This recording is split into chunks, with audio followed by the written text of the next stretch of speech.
That's unfortunate that things shut off, but now I have proper plugs working correctly. I had just shown you Bloom's taxonomy, and this right here is something I found actually this week. It talks about how to put together a literacy narrative.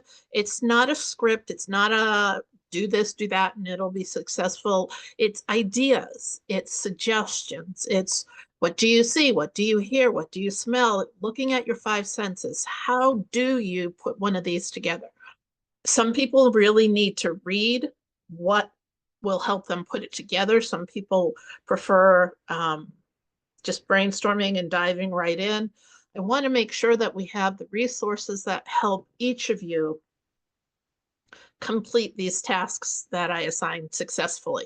And some of the things I assign you might not enjoy, but there is wisdom behind them. There's a purpose. When I say wisdom, I mean, historically within the discipline and with all of my years of teaching, I find it really helpful for folks to spend some time reflecting. You are the expert on this topic. Your literacy narrative is you. You know, no one else knows. And this is your chance to share your voice and to look at anything that you might want to examine that you haven't in the past. I find that writing about language is just really helpful. Writing about how I learned. For me, what strikes me on this would be, at least this week, recently, would be the role that my high school English teacher played in my life and the way he supported and encouraged me. And I don't think I ever got to tell him I'm an English professor. He used to be an English professor, and then he quit doing that to teach high school and create the English department in my old high school because it was a brand new high school that had just launched, and he was the founding chair of the English department. So it was, he was quite a remarkable man. I might also write about a professor in undergrad who said, "Have you ever thought about teaching?" And I went, "Oh no, never. I wouldn't want to do that. Yuck." And he saw something in me I hadn't seen of myself, and here we are, 30 some odd years later.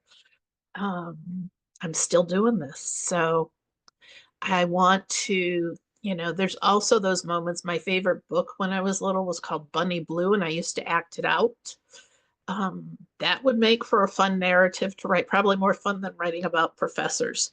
But it would be meaningful for me to be able to write about those two professors. I could, include kindergarten, or for me, we had the letter people that we learned to our vowels and consonants. But I do not have a moment in my day and in my history where I remember understanding language. And I remember watching my children very closely to get that moment. And that's why the Helen Keller essay is always popular with students. Not everybody loves it, but a lot of people do. And for me, I've always wanted to know what happens in our brain. What changes where we go from, I don't know what that means when we look at a letter on the page, to we do. I do get that. I know what that means. And I've always wondered what that moment looked like and what it was. And I still wonder. Helen Keller came the closest to telling us. I never really caught that moment with either of my children, but she talks about how the fog lifts and she understood language, that things had meaning, that there were words attached to things. And you'll have to read it. It's really a great piece. So I hope that you enjoy the readings this week. We're going to be in discussion on learning styles in the discussion forums. Quick discussion on that you can join in with your classmates. This is a great video. I really wonder about, I don't want to overload you because we have a rough draft due. I don't want to stress people, but I think a discussion of the Adichie video is just really, I think maybe we'll do that next week because it's just really a great piece. So this is your week this week. As always, you have resources here and then readings. If you will start looking at the Rosenberg, that's going to be next week. If you have a minute, if you have extra time this week, that would be a good one to start with.